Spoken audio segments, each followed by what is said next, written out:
Sorry, I realize I'm slurping loud as hell. Here I was trying to make it a nice little professional sort of, we're quiet, and then I cut over, and then we go like, hey everyone, how's it going? Meanwhile, you're in the background. Sorry, it was an I accident. assume Soda Cup ASMR. Yeah, just for fun, shits and gigs. I have really good news. What's your good news? I finally went to urgent care last night, and now I have antibiotics, and so now I'm gonna get all better, and I'm gonna be all better, and I should have just done that a week ago, because turns out it was $25 and not $40, and I probably already spent that much on fucking cranberry juice, so like, why not just get the fucking antibiotics? Hi, every pony. Hi, Ripley the vampire. So why not just get your antibiotics? Because I did not want to. Sorry, that's the answer. I thought I could do it myself. I didn't get the Greek yogurt. That was the problem. Before, whenever I nuked it, I had Greek yogurt and cranberry juice. I tried just the cranberry juice this time. I don't know what I expected. Actually, no, because I did actually have Chobani flips for a few days in a row, and it didn't get better at all. So actually, never mind. I'm glad I got antibiotics. I'm not gonna blame myself. Anyway, I'm never gonna get another UTI ever again. Stevie. Yeah. So you're telling me that your at-home remedies weren't as effective as medicine made by people who like study this shit and whose job it is to and the thing is to fix it. And I love medicine, and I love surgeries, and I love all of that shit. So why am I so adverse to go? I don't know. I don't fucking know. Specifically with that urgent care, I've put off going. I don't know why. Mika shilling for Big Pharma. Good point. I'm not shilling for Big Pharma. You're saying that I'm Greek yogurt, which does have the bacteria that I need, is not going to work as well as my antibiotics, which is unfortunately being proven correct, like right now? Is that what you're telling me? Stevie, what I'm telling you is in matters of shoes, trust the fucking cobbler. Oh, well. I guess I'll have to trust you. Yes. The RN did say that it was good of me to come in. And guess what? While I was there, they also flushed out my left ear. Turns out, frightening amount of earwax in there. Holy, that shit felt crazy. Anyway, I can hear in like 1080p now. That's not how anyway. sound resolution works. Wait, fuck. Okay, whatever. Don't say anything to me. Don't say anything to me. Okay, fine. I promise I won't It took me a second. I won't say anything to you. Instead, I'll just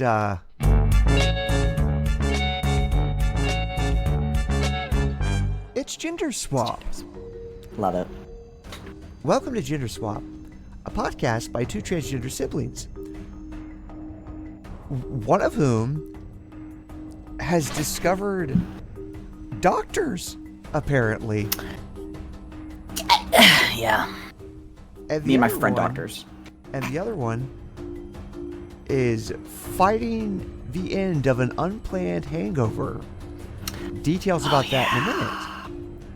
I'm one of your hosts. My name is Micah. No, it's not. My name is Mika. Woohoo! My pronouns are she, her. I just dead named myself because I'm so used to like...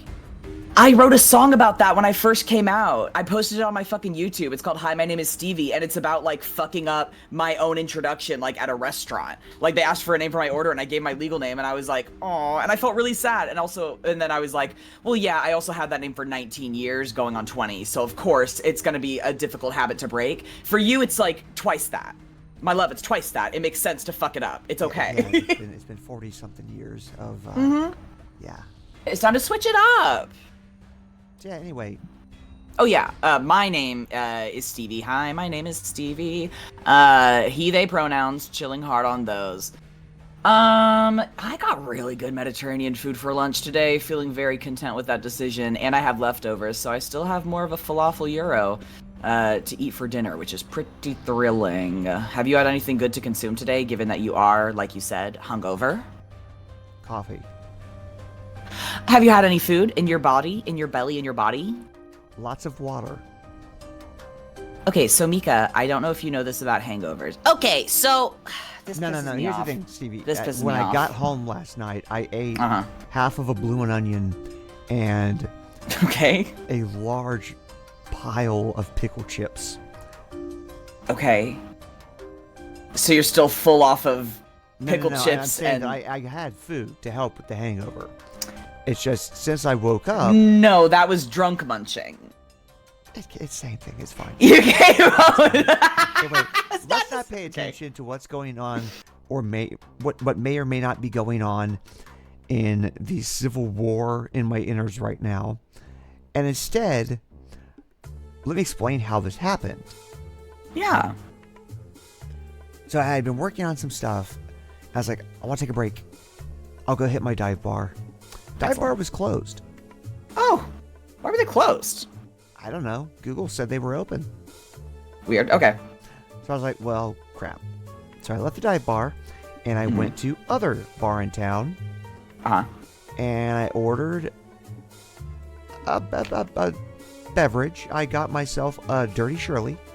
Love, which is the vodka, grenadine, and what is it? Soda, Sprite? It's like Sprite, something like that. Okay. Yeah, it's Sprite. Yeah. And had that, sipped it for a bit. It was great. Some guy I don't know decided to sit next to me and start talking at me. And At you. at me. Yes. I tried to have a conversation. He wasn't really listening to dang. my end. Was Classic. basically trying to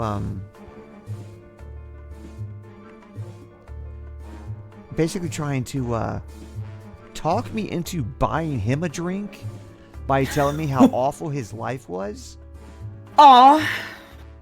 And that was no selling. It's like, you're scaring the hoes, dude. What are we doing? You just came to the bar to complain to the first beautiful woman you see? Go fuck yourself, man. I've got shit to do. It's like, I don't know you. Like, go away. Go away. That's so insane! It literally would never occur to me to do that. It would never occur to me to do that. So I'm like... Was he cute? No. See? I'm sorry! I'm sorry! And even Actually, if he was cute, he wouldn't need to do that. Even if he was cute, I wouldn't think he was cute because... No, because that would be a total turnoff. Yeah. Yeah. So anyway. So I slam my drink back. Yeah. I kill it. Because I'm Getting trying to away find from an that excuse fucker. to get away faster. Yeah. So I finish I don't blame you. As I finish it, I'm like, oh, I gotta use the bathroom, and like, Classic. went. I'm gonna take a lap. I'm gonna take a lap. Yeah. So you actually did use the bathroom because at that point, you know. You're drinking. You gotta piss. Exactly. Went back to the bar. Also, I found a cigar. And I'm the so bar- stoked. I found a fucking cigar. Just wanted to let everyone know. I'm excited. I forgot I had it. I just want to let everyone know. I was Also, I wanted to let literally in Twitch the know middle I of wasn't telling doing my anything story, illegal. Stevie. I'm sorry. I also wanted to let Twitch know I wasn't doing anything illegal because it is just a cigar. I apologize. Go ahead. See? And the chat loves it. The chat said, ooh, cigar. Also, Ripley is transgender maxing with FTM voice training open in another tab. And that is really good. I'm glad you said that. Proceed. So you slam your drink. You're getting away from the weirdo fucker who's on the... He was on the outside. You come back inside. Okay. You are really just like hewing to sorry. stereotype right now. Talking over the woman of the show, trying to tell you a story about something that happened in her life last night because she thought you cared, but obviously finding a cigar is far more important. Listen, I was trying to keep us from getting banned in the middle of podcast. My bad. Sorry. Next time I should have just let Twitch ban us. I apologize though. I'm speaking over women once again. So you're getting away from the creep. You're getting another drink because you just pissed. Yes. I went back to the bar, and the bartender that was there was a friend of mine I've known a while. Thrilling. Very good feeling. And he's like, oh, yeah, Dirty Shirley? I'm like, yeah, Dirty Shirley. I'll make this one a double.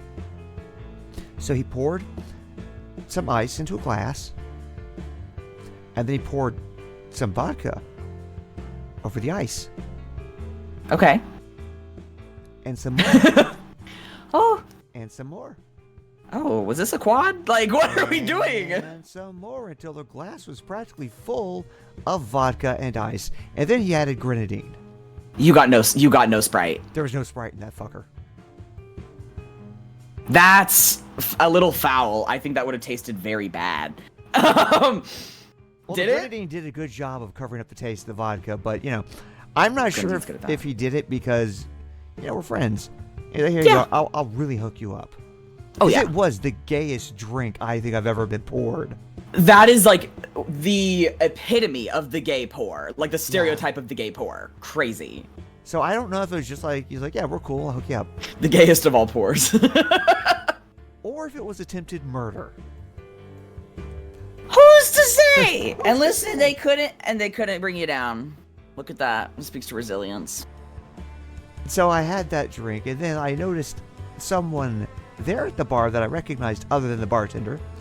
Mm-hmm. And I was like, oh snap, I think that's our cousin. Yeah. So I went over. I was like, hey, are you? And they're like, yeah. Like, this is great. And we started talking. Awesome. And I haven't seen this particular cousin since this particular cousin was in diapers.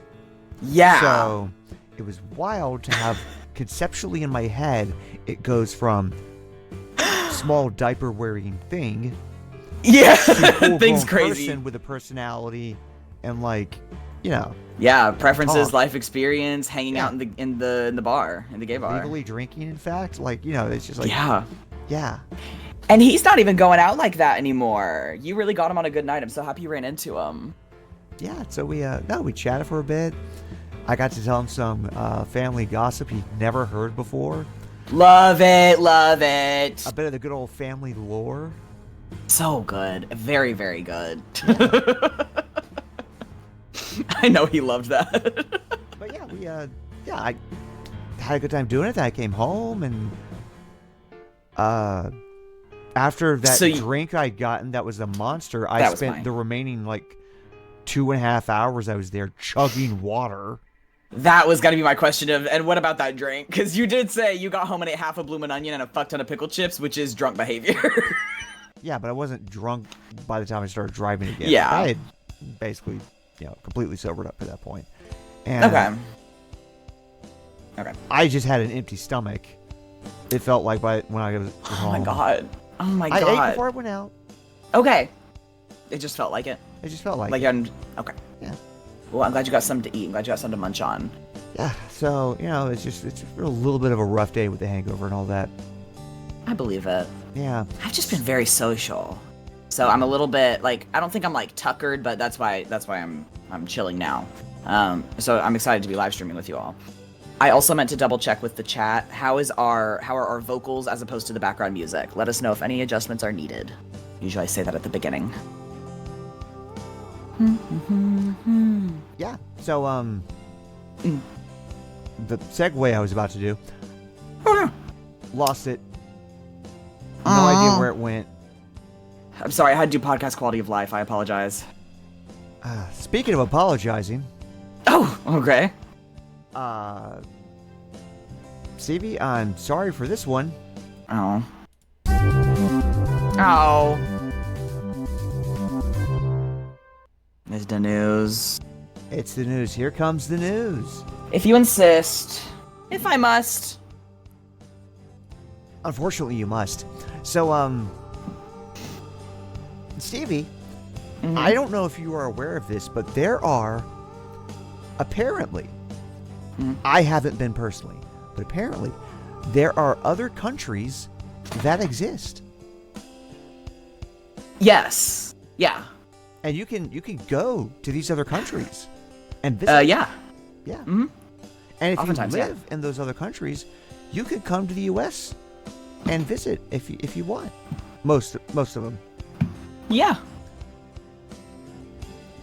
Well, if you leave and you go to I don't know, let's say you decide to go to France.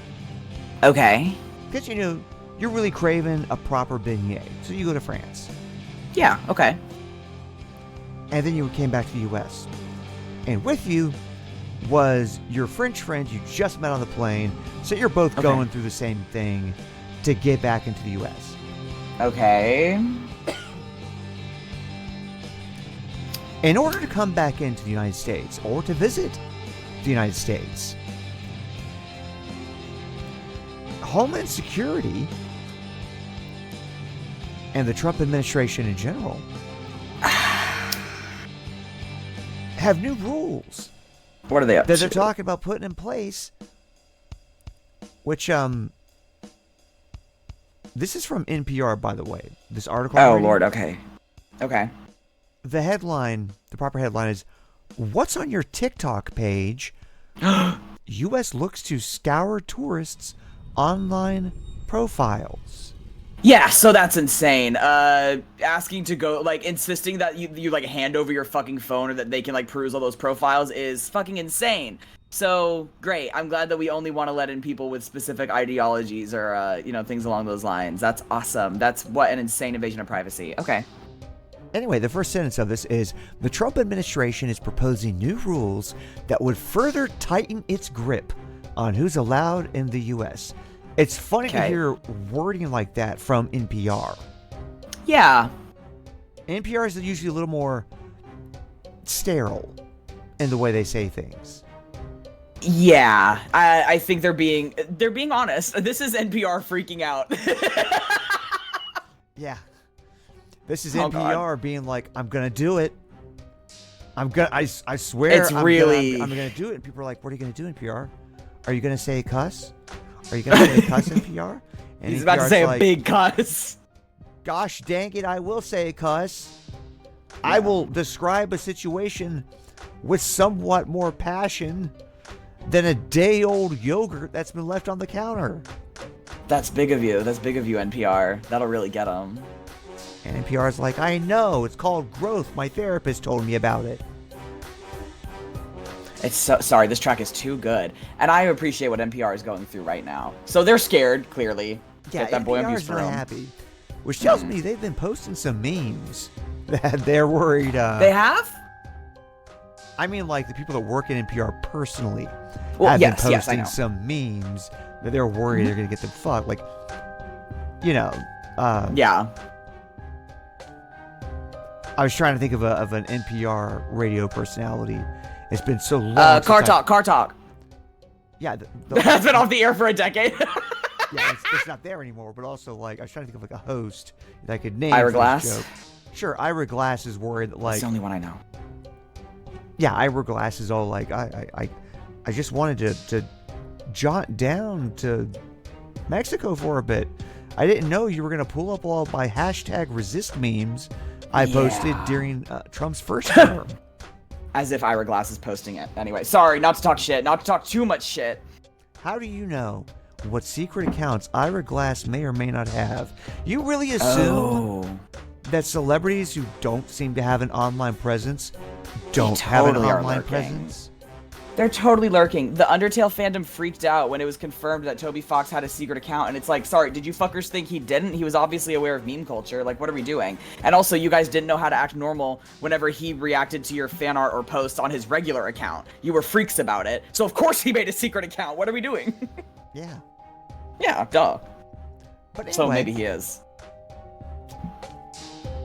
The new conditions were unveiled in a notice for the Department of Homeland Security earlier this week and are open for public comment and review for 60 days before going into effect. So all you Americans out there, shit, even if you aren't, just hop in that comment section and let them know what you think about this bullshit. Yeah. A lot of people aren't aware of that, but like most, or at least a lot of these fucking things, like they're open to public comment before it sort of moves forward. Well, so you can kind of... It's open to public comment so the public can say shit about it. Oh yeah, they don't care. They're not going to do anything with that info. It doesn't change anything usually. They're going to do what they fucking want anyway. Like theoretically, it's supposed to like allow your congressperson to like get your opinion. Do they care though? If enough of us do this strongly enough, they may put it off and rethink it in terms of like, this might spark some unwanted... a little more trouble than we want. Conflict. That's my hope. Because, Jesus Christ, the first fucking foreign tourist who gets their phone dug through, it's going to start a goddamn war. Like, no one's going to be pleased. They already do that. Yeah, that's true. That is true. There's no fucking winning. Yeah. No, CV, the proposed measure applies to citizens from the 42 countries that belong to the visa waiver program, meaning there are 42 countries where you don't need a visa to come visit us. You can just pop on over. Oh, but now they want to be These able are to pick and countries we're choose from supposed to that. be friends with. Yeah. That might step on some toes, I think. Now, travelers will have to submit the last 5 years worth of their social media activity Good to be considered for Lord. entry. They'll also have to provide any email addresses they've used for the past 10 years, as That's well absurd. as I wasn't done, as well as phone numbers and home addresses for immediate family members. Oh, no. Fuck no. Officials would also be able to scrutinize IP addresses and metadata on electronically submitted photos that they find on their social media from the past 5 years. So they just get to stalk you, pretty much. They just get to do whatever they fucking want with whatever they find, and they get to look for whatever they want. Apparently, this shit, according to U.S. Customs and Border Protection, it's designed to comply with President Trump's January executive order, and I'm quoting, to protect its citizens from aliens who intend to commit terrorist attacks, threaten our national security, espouse hateful ideology, or otherwise exploit the immigration laws for malevolent purposes. So this is just about tourism, right? Well, see me. It's about tourism, but also Right now. Dun dun dun. Right. Terrorism. Oh, I forgot about all of our tourist terrorists, all of the fucking tourist problems we have. Yeah, Like, what are we infamous- fucking doing? Like, we're just infamous. making shit up, as always. I wish this So- was a podcast where we just lied all the time, because then none of this would be real. God, ain't that the truth? But anyway, yeah. So goddamn. all this to say, like, That's so bad. That's I gonna don't piss, know like, why everyone anybody off. would want to come visit us now.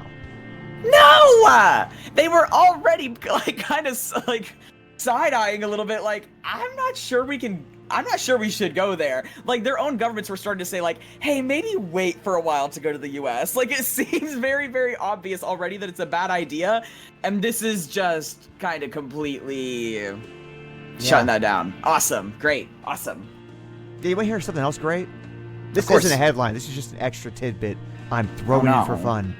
The Department of Homeland Security announced that they've decided that real IDs aren't good enough to prove you're a citizen. Oh, I forgot about that. You must show your immigration paperwork. That's so fucking insane. Here's That's the so thing. fucking insane. People that were born here that are natural born citizens don't have immigration paperwork. Duh. They only have real ID. Yeah, But real duh. ID is not We've good put the birth enough. certificate. Yeah, that's insane. Okay. They said, and every single person who's here immigrated here. Okay, so I think we lost the plot. I think you're just sort of totally losing touch with reality. No, this is their way of making sure they can grab anyone, Anyone. anywhere, for any reason, Anyone. and do whatever they want. Yep. Good fucking god. Did I mention nobody wants to visit? Yeah, and they're gonna be so surprised, and stressed out when our tourist numbers go down, and are like, that it affects the economy or whatever the fuck it does. Like, what do we Yeah. think is gonna happen? Do we think this is gonna make more people want to come here? What's the plan? If you alienate the entire rest of the world, I have really bad news about what happens. Like, I don't know what the plan is. It's baffling. The other reason I don't think that anyone wants to come here is because there was a segment on Fox Business. Now, Okay. generally speaking, Stevie and I, Fox News, whatever, is kind of bullshit. We both Yeah. agree on that. Fox Business, when it talks about money for businesses and shit, tends to kind of say what's going on because it's news for capitalists. Interesting. Okay, good point. Yeah. So, Bloomberg, that outlet also if they're talking about like actual money shit, you can kind of be sure that they're basically telling close to the truth. Okay. Same with the Wall Street Journal, especially the Wall Street Journal. Okay, like with money stuff. Yeah, because again, this is news for the capitalists. Good point. We can spy this way. They did a segment on Fox Business a few days ago. Okay. Where this analyst dude showed up and was like, hey, I've done the math. This, like, investment analyst guy. He's like, I've done the math. And the poverty line, where the U.S. government says it's $32,000 or whatever for a family of 4, it's actually higher.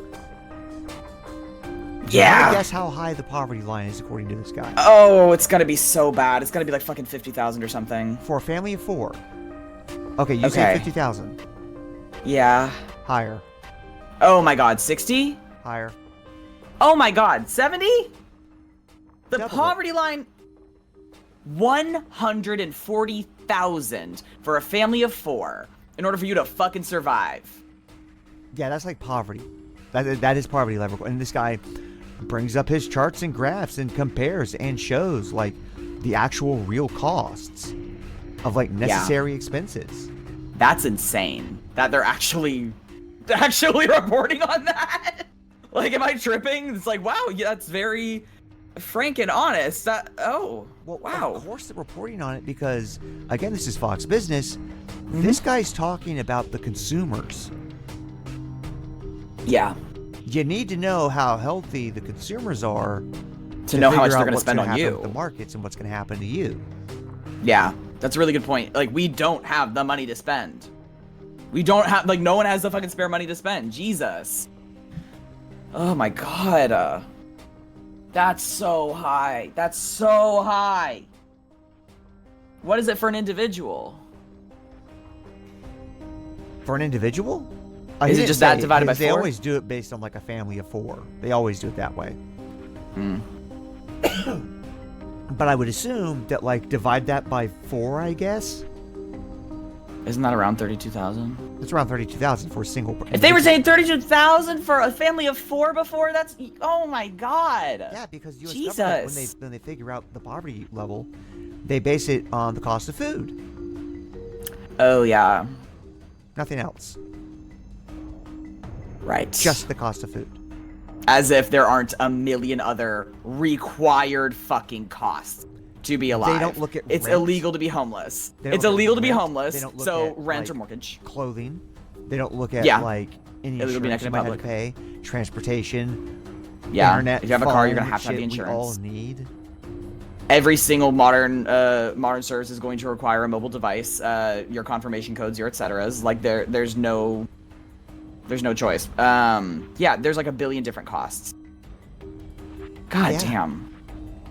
So, you know, I'm glad they were actually talking about that, I guess. I mean, sure. Like unnerving as it is. It's also one of is. the things where like,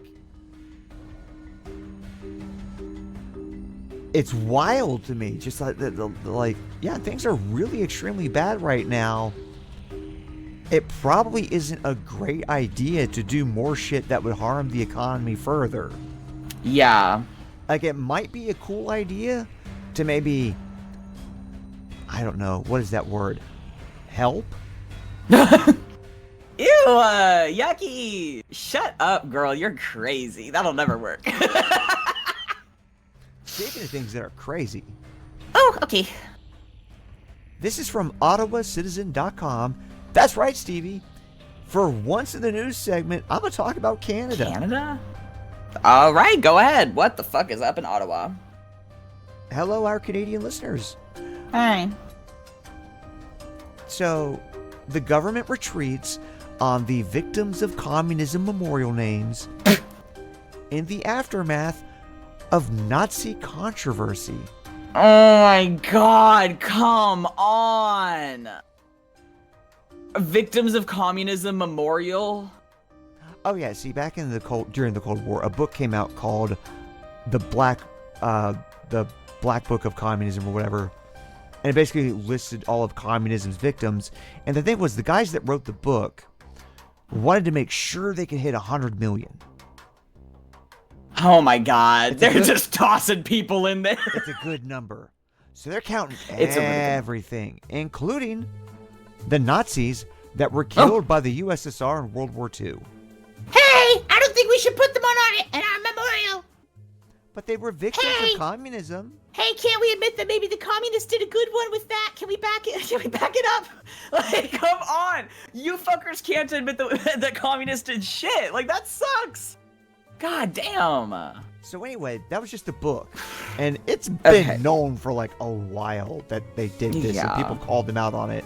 Because like a lot of the stuff they're blaming on communism. Like, they were blaming some natural disasters. Hello? Well. Hello? Shit, like, again. Yeah. They said, and the Titanic sinking was also. Just fucking Bolsheviks. God damn. Fuck, that's so stupid. But anyway, so apparently in Ottawa, somebody paid to make like a Victims of Communism memorial, and it's this big ass marble thing that we're gonna carve a whole bunch of names into. But with the Nazis or controversy popped up that some specific individual names, after federal officials like looked into them a little bit, determined that a quote significant number oh no, could be linked to the Nazis. Not even like, hey, sorry, like some of the people on this list, like, yeah, like they were Nazis, like we need to like edit this. They said, hey, you put a lot of Nazis on the memorial. Do you care to explain that at all? That is crazy. Jesus. The memorial, located near the corner of Wellington and Bay Streets, was intended to honor those who suffered under communism. What if I wanted them to suffer under communism, huh? What if I think the Nazis should have suffered under communism? Like, what are we doing? Hey, Stevie, I can't keep saying that, but let's not go crazy here.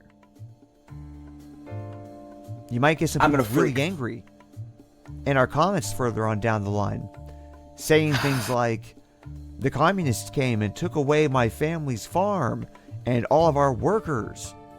And when you ask about the workers, they're basically slave labor, but that's not the important part. The important part is my laborers, my laborers. The communists came and took it from them. Hey, I'm happier for the laborers. So, what now? Like, what are...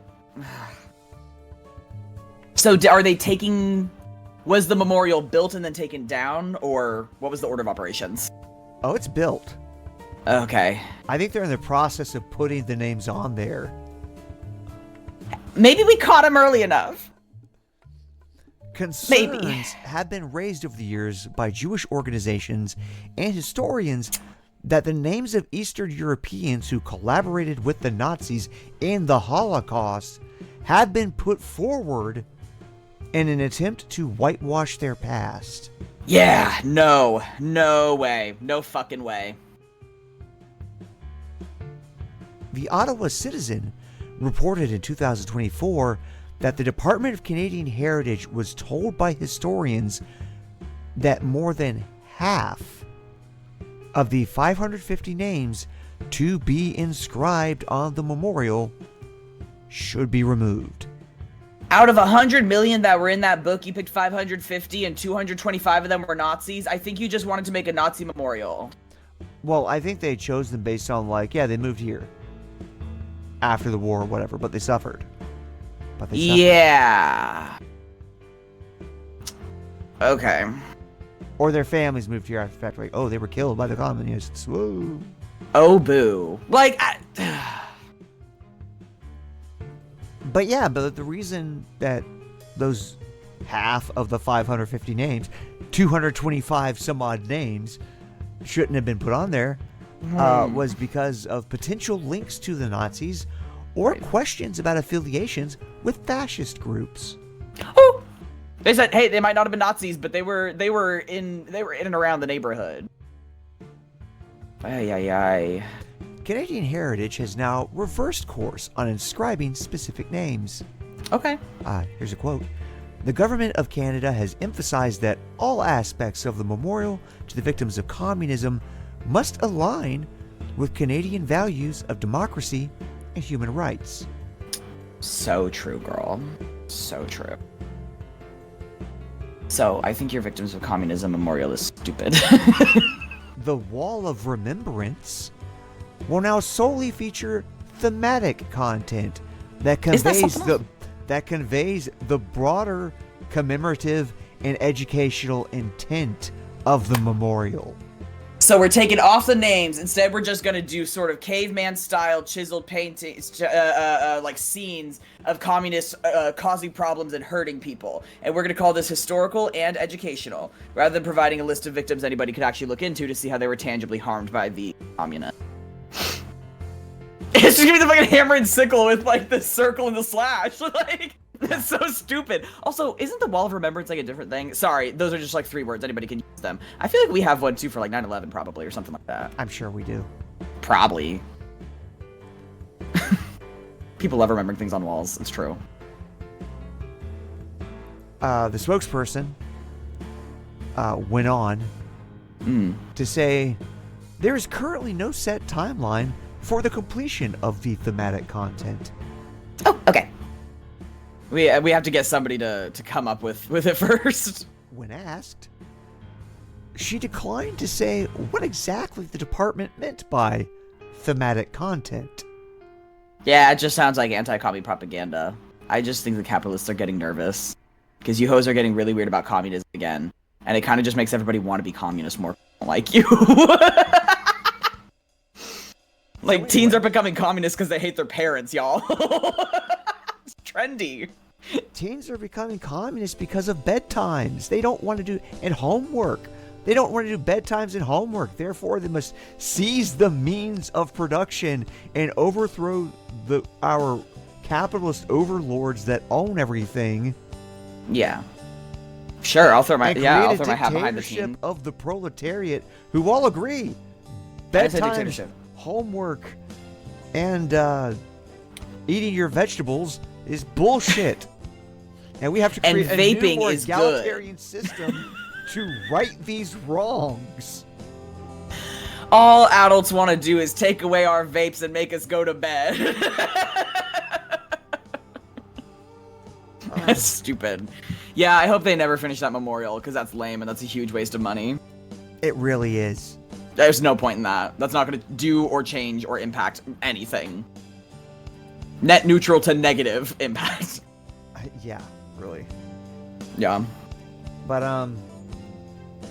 why are you looking at a fucking, like, bookshop.org review of a novel in the middle of podcast? What are you putting on the screen right now? Don't piss me off. You stopped and scrolled through it. Stevie. What? It's not on stream. I haven't queued up I know. that thing yet. Okay. I know you're showing me, consider that maybe I was doing this because it's the next thing I'm going to talk about. It looks like you were looking at, like, thriftbooks.com is immediately how it registered to me, which is really funny. See, you're killing me here. You're ruining the bit. You're stepping all over the bit. You say I ruin everything. You make me feel kind of bad. Damn. Shit, second time you said it this episode. You like me or what? Well, what's your next segment? Shit. Okay. What's your next segment then? Well, I was thinking we haven't done it in a while. Okay. But we should have a good old-fashioned blatant SEO segment. Whoa. It's been a hot minute since that one. And, yeah.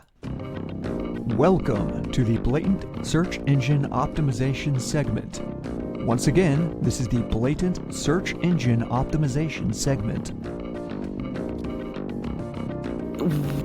What's currently relevant that you're trying to jump in on? Here's the thing. I was thinking to myself, I can't just use these powers for our own game. Okay. And perhaps I should do things like talk about something somebody else made. Okay, I think that's great. And present it as a thing that, you know, we're helping out the search engine in a way for them. I see. Okay, I'll accept this. This is a different utilization, and I will accept it. So, I Ooh. want to talk about a book called In the Land of Simplicity by Maddie Lepchansky. Mm-hmm. And Maddie is trans. Hell yeah. Love it. You more than likely have seen, artwork done by Lepchansky on the internet. Familiar very art You're probably style. very famous with many of the stuff she's already made. Like, check it out. But anyway, I like this. What's the plot? I'll let you go ahead. I'm sorry, I said I'll let you go ahead. I stopped. Literally, like, I'm trying to keep the convo going when you pause, but my bad for engaging in the podcast. the conversation can Well, tell me pause for about like it. 2 seconds. It won't explode, I promise. This Okay, isn't you like a insist. speed scenario where we have to talk, X amount, or the bus will explode. What is it, about 55 miles an hour? Yeah. Yeah, 55 miles per hour for the movie speed, yeah. Stupid. Anyway, the book. Apparently, in 1977, a group called the Spiritual Association of Peers decamps to the woods of the Catskills, taking over an abandoned summer camp. They named their new home Simplicity. Fun. In 2081, scholar Lucius Pasternak, a fastidiously organized trans man, tries to keep his head down living in the New York City administrative and security territory, which was founded after the formal dissolution of the United States of America in 2041. That rules. So, A post-US world. kind of a realistic future we're talking about here so far. Let's be real. Yeah. Like, I'll accept it. anyway, he's offered a job by the mayor, billionaire real estate developer Dennis Van Wervel, to complete an anthropological survey of the people of Simplicity for a history museum he's financing. Ooh.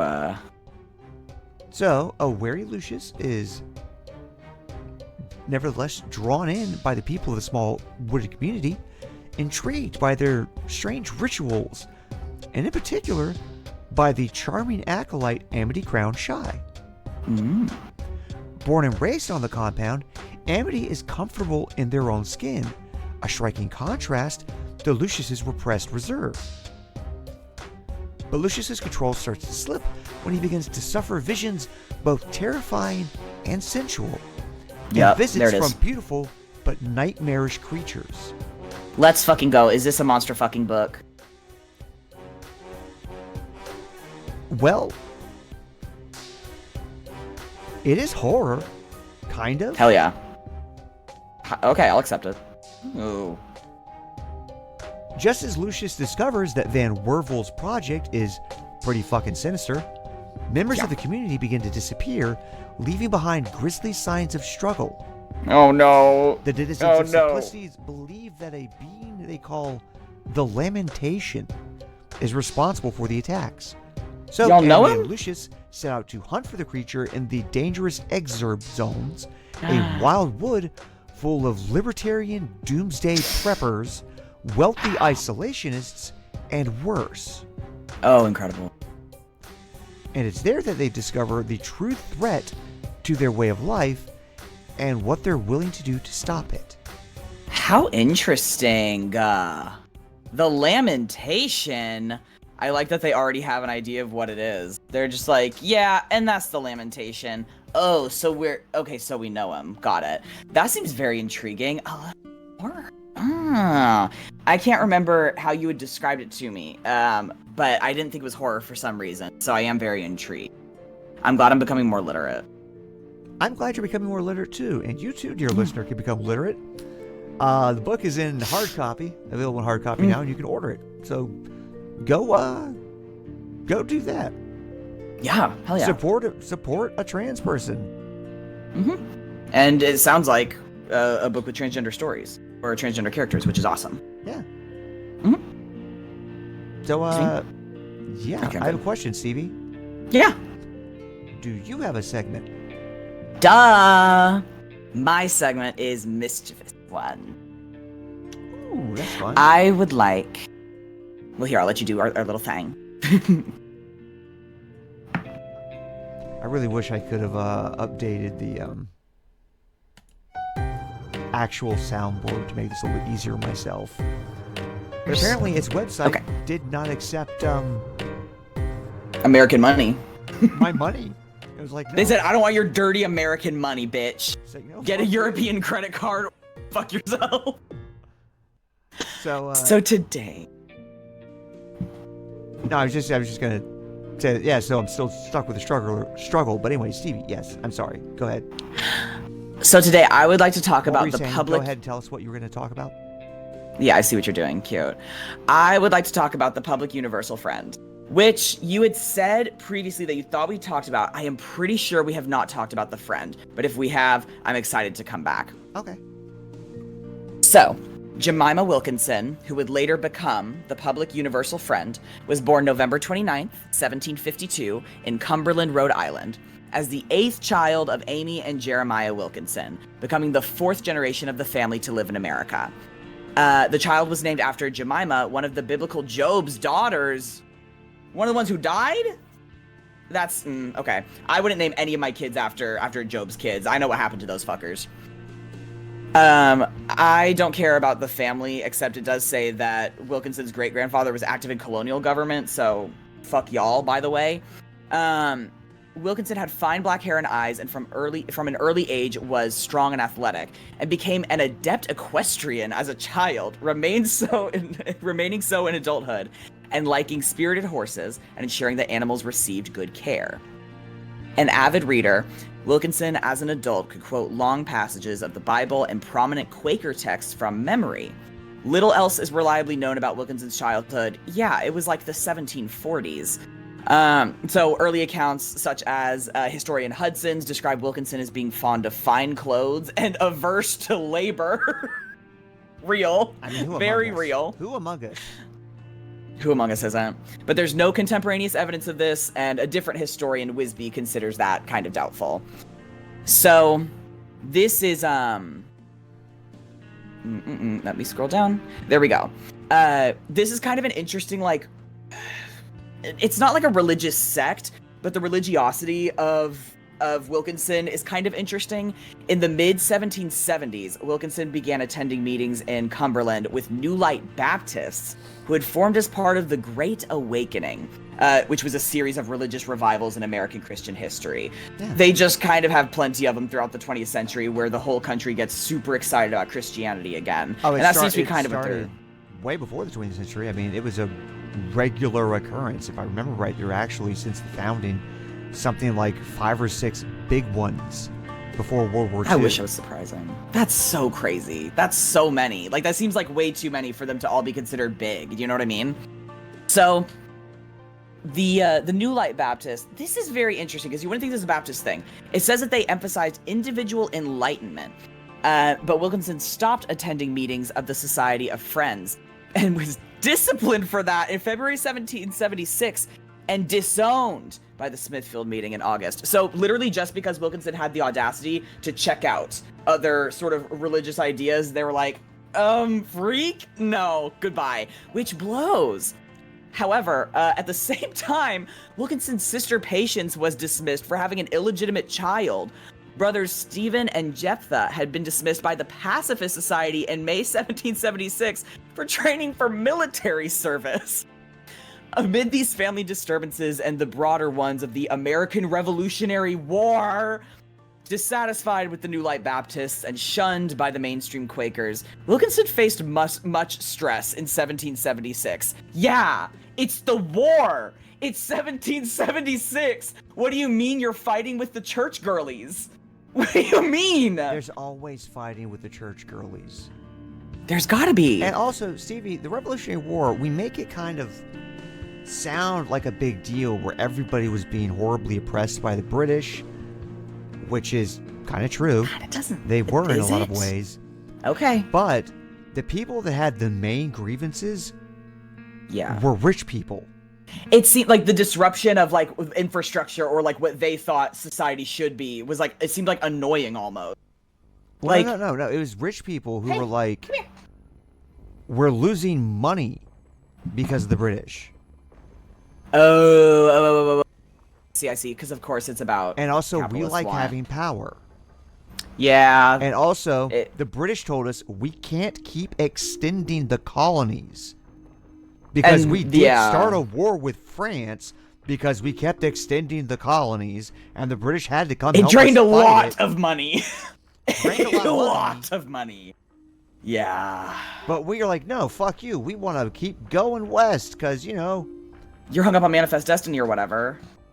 why not? Yeah. God damn. So, like, no, I like, sure, 1776, that was when the Declaration of Independence was, like, sent or whatever. Yeah. Yeah. That was when they signed it in July. It doesn't mean an immediate start to hostilities.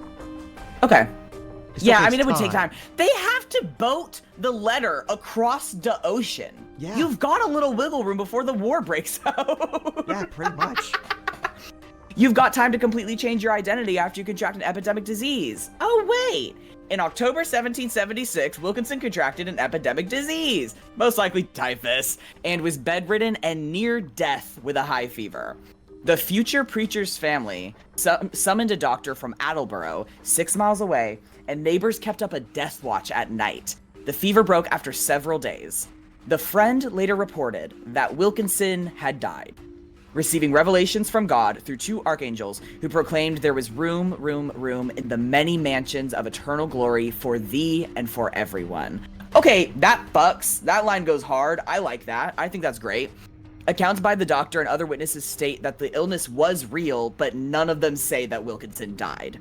The friend further said that Wilkinson's soul had ascended to heaven, and the body had been reanimated with a new spirit charged by God with preaching his word. That of the public universal friend, describing that name in the words of Isaiah 62:2 as a new name which the mouth of the Lord hath named. The name referenced the designation the Society of Friends used for members who traveled from community to community to preach public friends. So, because the friend was kicked out of all these churches, they were like, okay, well, I'm going to be a public friend, but I'm going to be the public universal friend. Like, I'm not going to be excluding anybody like these other groups wanted me to. From that time on, the friend refused to answer to the name Jemima Wilkinson, ignoring or chastising those who insisted on using it. Okay, that rules. Hudson says that when visitors asked if it was the name of the person they were addressing, the friend simply quoted Luke 23:3, "Thou sayest it." Identifying as neither male nor female, the friend asked not to be referred to with gendered pronouns. Followers respected these wishes. They referred only to the public universal friend, or short forms such as the friend or PUF, and many avoided gender-specific pronouns even in private diaries, while others used he. When someone asked if the friend was male or female, the preacher replied, "I am that I am," saying the same thing to a man who criticized the friend's manner of dress, adding in the latter case, "There is nothing indecent or improper in my dress or appearance. I am not accountable to mortals." Okay, bitch. All right. I'm enjoying it. I like that vibe a lot. It's cool. Yeah. It's really awesome. It fucks. Absolutely. Very well, I mean, intriguing. actually, no, probably didn't fuck all that much. Probably not. I mean, it's a religious We'll thing, find so out. probably not much fucking. But, it's wild that they had to fake a death To get people to respect their to gender get someone to identity. respect their name and pronouns. Yeah. I wish they'd known about they back then. That would have been a real game changer. Although maybe I shouldn't even use that, because that is still throwing a gender on the friend. The friend... They was around back then. They's been around for a while. Let me be They's been clear. I around understand it's been longer than around. you. I know that it's been around. It seems like, I don't know, in terms of it being used for like individuals. I know that, like, again, still in a singular general they's been sense. used- I know. I'm just in terms of conversation. I don't know. I acted weird about it because it's not mentioned as even an option. Like, they're only in the article, at least, they're only referring to use of he or she. So I'm saying it's as if they didn't consider it an option. That's what I mean. Like, I know it exists. I know it was Okay. around. Stevie, Yeah. let's say you're a non-binary person in today's society, and you tell people to use they, them for you. Do they ever? Will they? Such as it always thank God I was. added he. The public universal friend was probably like, hey, public universal friend, they, them, just wanted y'all to, blah, blah, blah. And they're all like, oh, yeah, he is, He uses they, them pronouns. So, as far as the dress, the garb, the friend dressed in a manner perceived to be either androgynous or masculine in long, loose clerical robes, which were most often black, and wore a white or purple kerchief or cravat around the neck like men of the time.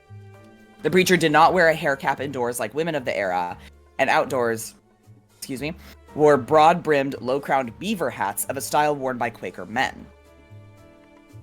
Accounts of the friend's feminine, masculine, hyphenated tone of voice varied. Some hearers described it as clear and harmonious, or said the preacher spoke with ease and facility, clearly though without elegance. Others described it as grum and shrill. Grum is a fun word. Grum is really fun. Wish I knew what that meant. Hold on, I'm looking it up right now. From Middle English grom, angry or wrathful. That's got a grum and shrill. Oh, or like a kind of croak, unearthly and sepulchral. I think that the friend would have liked that, to be referred to as unearthly and sepulchral. I think that would be very It means surly or sullen. Okay. Often describing a person's unhappy or bad-tempered appearance. Likely a blend of grim and glum. Oh. So, obviously these accounts are from, like, different people who had different experiences with the friend. I think that people would have different impressions of me as well, based on how they interacted with me. Like, if somebody approached me with a bad attitude, I think I'd probably be sour. If they approached me being weird about, like, my name, pronouns, or outfit, I would get a little bit annoyed. So yeah, then maybe I too would be grum and shrill. Yeah, if somebody, or maybe croak. If somebody came all, like, aggressive and shit about you and insisting that you had to be a certain way, I'm gonna be grum as fuck. I'm gonna be grum as shit. Like, I do not blame the friend whatsoever. I will approach heretofore undiscovered lands of grum. Yeah. I'll be aren't ready. setting the bar real high on the grummometer for what people are capable of bringing to the table grum-wise. Yeah, I think that you're probably a pretty good, solid judge of grumminess on the grummometer overall. The friend was said to move easily, freely, and modestly, and was described by Ezra Stiles as decent and graceful and grave. That is so fascinating to me. Wowee. As far as beliefs go, this is a long-ass article. This is interesting, though. So, the public universal friend early on was preaching about Judgment Day. Was saying that people needed to repent or be saved. They always of course. do that. You need a time incentive. It's like when a microtransaction app says it's about to expire, like this deal expires in 2 hours, so it's like you have to get them in the church now before, yeah, you need that sense of urgency in order to drive the sale. Yeah, it's basic sales tactics. Exactly. According to Abner Brownell, the preacher predicted that the fulfillment of some prophecies of Revelation would begin around April 1780. Never, ever, ever give the date. Rookie move. Never give a date. A date can pass. No, 42 months. Stevie, it's fine to give the date, especially back then. Okay. Because if you get it wrong, walk 4 miles that way, you're in a new town. And it don't fucking matter. Knows. Like, this town's rapture is supposed to happen this day. Okay, and then I have a day of judgment scheduled over in Orlando at noon. Yeah, like... Isn't 42 a biblical number? Am I stupid? 42 is the answer to life, the universe, and everything according to the Hitchhiker's Guide to the Galaxy. Never mind. Not biblical. I thought that because the date that the friend picked was 42 months after the friend began preaching, which is really funny. Interpreted New England's Dark Day in May 1780 as the fulfillment of that prediction. Apparently there was an unusual darkening of the daytime sky over the New England states and parts of eastern Canada on May 19th, 1780. And it was a combo of like smoke from forest fires, a thick fog, and cloud cover. Okay, so New England just got super fucking dark, and the friend is like, holy shit, I was right, which is really funny. I really like that. You said 17. But what if May? Yeah. May what? May, I think it was 19th, 1780. May. Yeah. 19th. 1780. I'm just taking a quick look here. Let's see what I can find. New England's Dark Day. How cool. Don't forget your camera if you're done. Oh, I'm not. Okay. Come here. Yeah. Oh, I was just talking about the dark day and blah, blah, blah. Yeah. And I was hoping to see if there was anything else. Like maybe the Public Universal Friend had an almanac that was like, you know, there's going to be a partial eclipse. That would be cool. That would have been cooler.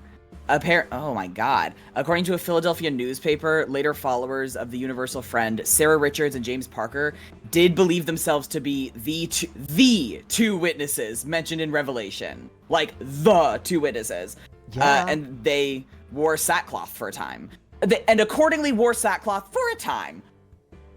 I appreciate that at some point they figured, I think we would have heard more if we were the two witnesses. I think we can take off the sackcloth. Come here, honey. The book of Revelation just says that the witnesses wore sackcloth. It doesn't say for how long. So you walk around for a few days. You've met your sackcloth requirement. My Go quota. back to dressing in your jammies. My sackcloth quota. Very good point. So the friend was not bringing a Bible to worship meetings, which they did primarily hold outdoors or in borrowed meeting houses, but preached long sections of the scriptures from memory.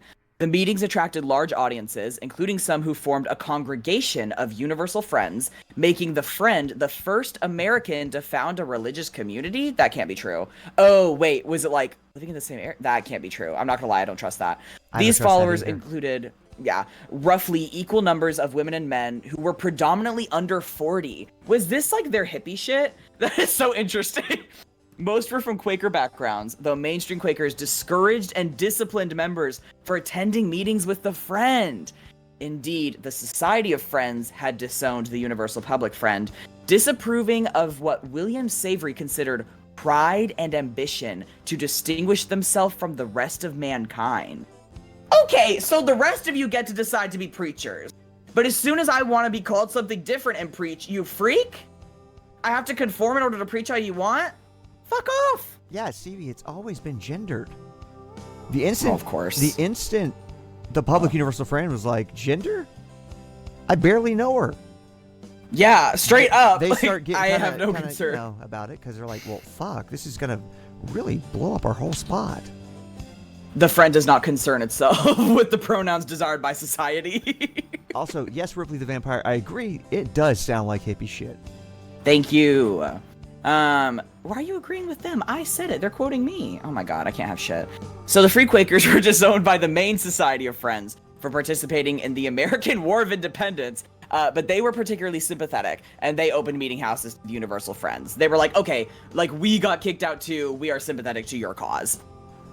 Apparently, a lot of the Universal Friends also sympathized with the Patriot cause, including members of the Friends family. So it's also kind of political, because obviously. Popular newspapers and pamphlets were covering the Friends' sermons in detail by the mid-1780s. Imagine a fucking megachurch is having all of their goddamn sermons summarized or transcribed in the Wall Street Journal. This is crazy. Stevie. Wait. Yeah. They just said newspapers. And pamphlets. And pamphlets. Yeah. That was their version of posting back in the day. And they didn't have, like, TV and shit. So anybody, if you had the means, could start a newspaper and write whatever the fuck you wanted. They just let you lie. Yeah. They just let you lie. Do you think somebody would come out with inked wood pulp and just lie? Yeah, they called it yellow journalism. Like, they made a whole term for it because they could not stop lying. They couldn't stop. They were addicted to lying. I'm hoping, though, that they were... Come here. Either come here, stay downstairs, or go upstairs. But I'm not going to go back and forth with you. Here. So, Oh, okay. Apparently, it's not necessarily a good thing that the friend was getting all this publicity in the newspapers because several Philadelphia newspapers were actually very critical. They fomented enough opposition that noisy crowds gathered outside each place the preacher stayed or spoke in 1788. So Most papers focused. So you're telling me Yeah. that there's an individual who wants to talk to a crowd and they've got some gender fuckery going on. Yeah. And they just want to have, let's call it, story time. Yeah. And let's say there's other people who don't approve of the gender fuckery story time. Yeah. And so they write and say a whole bunch of shit about that story time. And they get an angry crowd of people to like yell and throw shit outside of the story time and try to interrupt story time. Yeah. I cannot imagine that happening today. I'm so glad that we have grown as a society. Yeah, I mean, it's been like, well, a little under 250 years, so I'm sure we've gotten so much better since then. We've improved pretty much all the stuff that they're talking about here. So most of the papers were more focused on the preacher's ambiguous gender than on the theology. Because of course you bitches can't be normal about what's in someone's pants. Like, come on, holy shit. Oh my god, I didn't even realize like how analogous this was. Yeah, because here's the thing: the teachings weren't particularly out there. They were very similar to the teachings of most Quakers. One person who heard the friend in 1788 said, "From common report, I expected to hear something out of the way in doctrine, which is not the case. In fact, I heard nothing but what is common among preachers in mainstream Quaker churches." The Friend's theology was so... They didn't say the mainstream part. The Friend's theology was so similar to the mainstream Quakers that one of two published works associated with the preacher was a plagiarism of Isaac Pennington's works, I'm assuming Quaker literature, because according to Abner Brownell, the Friend felt that the sentiments would have more resonance if republished in the name of the universal friend? You fraud! You thief! Stevie. You plagiarist! Stevie. They're reposting. They're reposting uncredited memes. Stevie. Yeah. I'm shocked Yeah. that you were unwilling to support the rights and wrongs of non-binary people. This pisses me off because you're fucking over everyone else in your community. And here's the thing, maybe Isaac Pennington sucked. I don't know. But also, there's something a little bit kind of like, a little bit cunt about being like, okay, with this guy's name on it, nobody fucking cares. If my name's on it, though, maybe they'll listen. That is so funny! No, it is the same thing as you're in a group of people, and Yeah. you tell a joke, and it's a funny joke, but they don't hear you or they don't respond, then somebody else tells the same fucking joke louder, and then everybody laughs. It's brutal. That's how I felt when you credited Ripley the Vampire with my hippie shit remark. Yeah, If you Ripley care. said it louder. Yeah, see? I said it on the mic, but Ripley said it in text in the chat, so. Okay, hold on. So, okay, I don't like the plagiarism. I do like the gender stuff.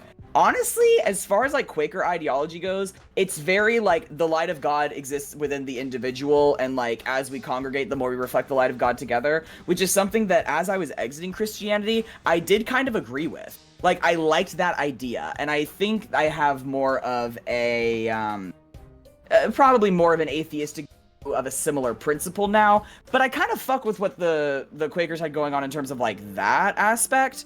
What I like, the Public Universal Friend rejected the ideas of predestination and election. Protestants could never. Protestants couldn't bear to do it. They love their predestination. We love our John Calvin, Presbyterian Church. And the Public Universal Friend held that anyone, regardless of gender, could gain access to God's light, and that God spoke directly to individuals who had free will to choose how to act and believed in the possibility of universal salvation. Calling for the abolition of slavery, the Friend persuaded followers who held people in slavery to free them. Okay, work, very good. Several members of the congregation of Universal Friends were black, and they acted as witnesses for manumission papers. I don't know what that is. manumission, or enfranchisement is the act of freeing slaves by their owners. Wow, so they were able to act as witnesses for other, like, former slaves being freed. That's incredible. The friend preached humility and hospitality towards everyone, kept religious meetings open to the public, and housed and fed visitors, including those who came only out of curiosity, and indigenous people with whom the preacher generally held a cordial relationship. The friend had few personal possessions, given mainly by followers, and never held any real property except in trust. Okay, trust is money. Trust is money. No, Stevie, trust. Isn't it? No. When a property is held in trust, it means that other people own it and control it along with you. Oh, right. Oh, I totally forgot way back in my taxes days. I totally forgot I knew what trust did, and then happily I was able to discard that info, freeing myself forever. Oh, okay, so you were right. The friend did preach sexual abstinence and disfavored marriage, but did not see celibacy as mandatory and accepted marriage, especially as preferable to breaking abstinence outside of wedlock. Okay, wasn't there something about that, like, where I think it was Paul who was like, if you're able to not get married, don't get married, but if you're gonna, like, if you're gonna have sex, if you don't get married, then it's better for you to get married. And it's like, Paul, why were you so concerned about whether or not everyone else was getting married? Jesus was fine with that. Because Paul... Headcanon incoming, headcanon incoming, headcanon incoming. It's not headcanon to say that Paul did not know any of the disciples and was not around Jesus. He showed up later and then claimed a bunch of shit. After trying to kill like the people who were talking that shit up front. That's crazy. Yeah. Then God blinded his ass on the road and he was like, no, oh no. Oh, did he? Here's the thing. You can say whatever you want. Yeah. Paul made shit up. He did a rebrand. Yeah, Paul was like, I gotta do a heel turn. Oh my god. Because he went from Saul to Paul. He did a total rebrand. Oh my god. And yeah, he was literally just going down the fucking road to a new place. He was just on his way to a new place where he could fuck off and start a new identity. No kidding. Yeah. God dang. Yeah, no, Paul didn't know anything. Yeah. Unfortunate. All my homies hate Paul. Yeah. Okay, this is also very, very delightful. Okay, well, most followers did marry, but the portion who did not was significantly above the national average of the time. This is the part that I read ahead to. The preacher also held that women should obey God rather than men. Work. Like, finally. And the most committed followers include roughly 4 dozen unmarried women known as the Faithful Sisterhood, who took on leading roles of the sort which were often reserved to men. The portion of households headed by women in the society's settlements, 20%, was much higher than in surrounding areas. So because they were all supporting each other through the church, these households that were headed by women were able to survive in a patriarchal time. That's awesome. That's excellent. The last couple paragraphs I wanna go down. Okay. Around 1785, the friend met Sarah and Abraham Richard. Okay, on the nose names, did you change your names to that, or were your names already that, and that's why you got married? The Richards' unhappy marriage, ended in 1786 when Abraham died on a visit to the friend. Okay, Sarah and her infant daughter took up residence with the friend, adopted a similarly androgynous hairstyle, dress, and mannerisms, as did a few other close female friends, and came to be called Sarah Friend. The friend entrusted Richards with holding the society's property in trust. Okay, so this is the person who's holding it. And sent her to preach in one part of the country when the friend was in another. Richards had a large part in planning and building the house in which she and the preacher lived in the town of Jerusalem, and when she died in 1793, she left her child to the friend's care. They were such good friends. They were such close friends. Good friends. Interesting. Noted. And here's the thing. The preacher preached abstinence and celibacy. I am not going to cast aspersions nor doubts on their actions. It does seem like they had a very solid partnership, business-wise, and friendship, and financial intertwining, and family intertwining, and they have the same aesthetic now, which is You can be asexual and still be romantic. Oh, very much so. Very, very good point. And I think the romance part like a deeper... doesn't violate the teaching. I wonder how the friend would feel about it. I wonder. I don't know. In October 1794, the friend and several followers dined with Thomas Morris, son of financier Robert Morris, in Canandaigua. Oh, in Canandaigua, at the invitation of Timothy Pickering. What? Don't give me these names. I don't know them. Anyway, accompanied him to talks with the Iroquois. Is it Iroquois or Iroquois? I believe Iroquois, actually. Iroquois. And accompanied him to talks with the Iroquois, aimed at producing the Treaty of Canandaigua. With Pickering's permission and an interpreter, the friend gave a speech to the U.S. government officials and Iroquois chiefs about the importance of peace and love, which was liked by the Iroquois. Note that it didn't say that the U.S. government officials liked the sermon about the importance of peace and love. I wonder if that happened or similar happened during a recent inauguration. Okay. Yeah. I am gonna skip down a little bit because this sounds bad. I do want to see, not if they died. I don't want to just like look and see how, how they died. Okay. All right. The public universal friend's health had been declining since the turn of the century, and by 1816, the preacher had begun to suffer from painful edema. What is that? Edema. Oh, it's like fluid retention. Yeah. Edema. But continued to receive visitors and give sermons. They said the bloating will not stop me. The friend gave a final regular sermon in November 1818 and preached for the last time at the funeral of Sister Patience Wilkinson Potter in April 1819. The friend's own sister. That was the final sermon? That funeral? Holy shit! That's really sad. Actual the friend sister died. Or one of the sisters that like was that group that was called the Sisters? Remember earlier we referenced the actual sister named Patience Wilkinson, the birth name being Jemima Wilkinson. This is the like blood related sister. Okay, gotcha. The friend died on July 1st, 1819. The congregation's death book reads, 25 minutes past 2 on the clock. The friend went from here. Aww. That's a really tender way of putting that. In accordance with the friend's wishes, only a regular meeting and no funeral service was held afterward. The body was placed in a coffin with an oval glass window set into its top and interred 4 days after death in a thick stone vault in the cellar of the friend's house. Holy. That's really eerie. Stevie. Yeah? Let's say you're a very controversial figure. Okay. No. Someone who... You're right. ...disregards the standard gender doctrine. No, you're right.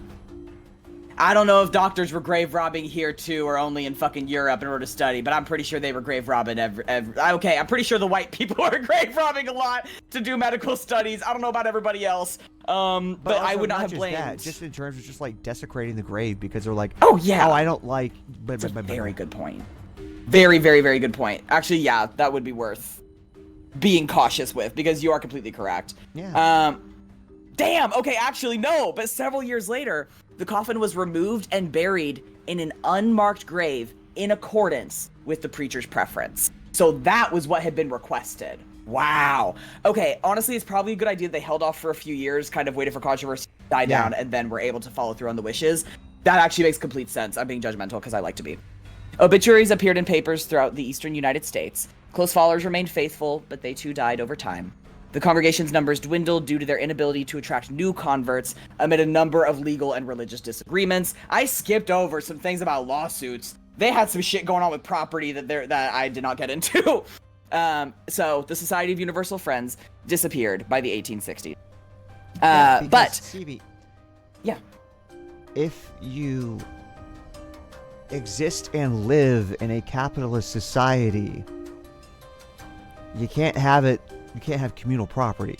You can't have, They freak. Yeah. They freak. They make it really the home hard and to have anything in community. It does make sense that they would have run into some legal issues with that because the government does love interfering. The Friend's home and temporary burial chamber has actually been included on the National Register of Historic Places. That's cool. A lot of like modern interpretations, or a lot of like people who are like discussing this are using modern language to describe, such as transgender evangelist, which is fun. But other people are arguing that the friend was reinforcing views of male superiority by dressing like a man and repeatedly insisting on not being a woman because their birth gender was assigned female at birth. I think that you all are stupid because the friend said, "I am genderless. Do not make me pick one," and I am not. Okay, Steve. I think that's dang. I have a question. Yeah. You know a lot of non-binary people, right? Yes. Do they wear pants sometimes? Yeah. Do you know a lot of men, right? Yeah. Do men wear pants? Yeah.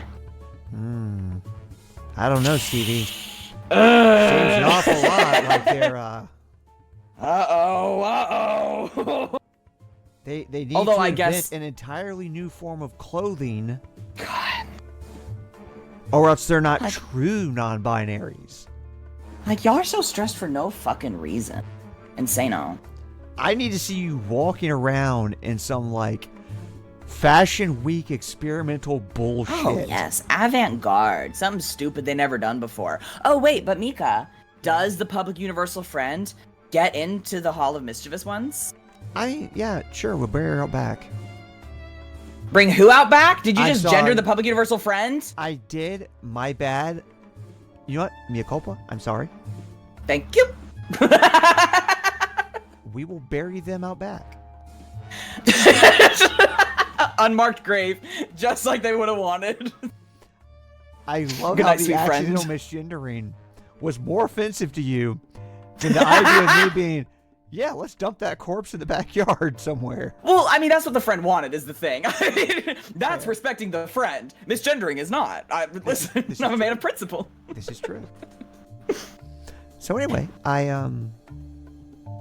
looking at the time, Yeah? I think we've kind of, Have we done we've podcast? done the thing. have Yay, enough we for did an episode. podcasts. Yeah. So, Stevie, where can people find you? You can find all my stuff at stevieb.com. That is steviebea.com. Go stream my music on Spotify. It's good, or at least 2 of the songs are good. Persephone is good. Go stream that one. Add it to your playlist. I'm requesting that because I recently got a check from my music distributor and I totally forgot that that's still an option and it was awesome. So I'm gonna plug that again. So go stream my fucking music. Mika, where can people find you? The good people can find my music at mxmaxwell1.bandcamp.com. Mm-hmm. You can also find my music on pretty much every streaming service Everywhere you can else. think of. Very exciting. I got a few albums up, got a single up. Give it a listen. Put it in your ear holes. We If you also like, yeah. have a Patreon where for $3 per month, you can subscribe and get access to all of our previous bonus episodes, of which there's over 100. We have a great many. So many. 4 years worth. So if you feel like you need more of our voices in your ears, come on, join up. Again, $3. What else can you buy for $3 these days? Much less something that covers you for a month. Yeah. That's, pretty much nothing else. We're like Real the entertainment cheapest value. entertainment available, pretty much. It's true. We've got you. If you feel like you'd like to throw us a little bit more, first off, thank you. You're awesome. Thank you very much. Excellent of We you. have a $10 tier Mm-hmm. where for $10 you can join the Cool Kids table and we will read your name at the end of every episode. Oh my god. Our $10 patrons are Strawberry Love, Xanathar, Kaylee, Venus, Louis Meikle, Ginbrugsglask, Theo Dandy, Althea Petrichor, Lady Willow, Brooke Fern, and Cassidy Johnson. Yay, thank you all so much for being here. We super appreciate you. We yay. also have another podcast we've started doing Got a mini pod. We have a mini podcast called Here Comes the News, where I talk about all the stuff we didn't have time to talk about in the freebie episode. It's a Mika exclusive. Free. I stream it Wednesdays at 9 p.m. Very excited. So you can hop on and watch us on Twitch. EST or PST? EST, Eastern Standard Time. Work. 9 p.m. I love it. So yeah, you can hop on Wednesdays, watch me talk about some other new stuff I didn't get the chance to talk about before. I would have Stevie on there with me, but as Stevie has made it abundantly clear, that's game night. And it is. This Wednesday is apparently full contact, no holds barred, Jello Uno. I'm not going to ask what role the Jello plays, but Stevie assured me it's important. None of your business.